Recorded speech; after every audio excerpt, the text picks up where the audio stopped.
कई दिनों तक चूल्हा रोया चक्की रही उदास, कई दिनों तक कानी कुतिया सोई उसके पास। नमस्ते दोस्तों, मेरा नाम है अमन कुमार और आज मैं एक कविता सुनाने जा रहा हूँ जो कि नागार्जुन जी के द्वारा लिखी गई है, जिसका शीर्षक है अकाल और उसके बाद। इस कविता में कवि अकाल के दौरान की स्थिति बताते हैं और उसके बाद बताते हैं कि जब घर के भीतर अनाज के दाने आते हैं तो परिवार में क्या स्थिति है। तो कविता के बोल कुछ इस प्रकार है।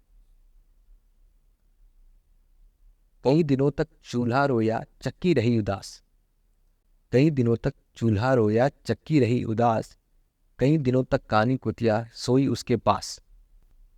कई दिनों तक लगी भीत पर छिपकलियों की गश्त, कई दिनों तक चूहों की भी हालत रही शिकस्त।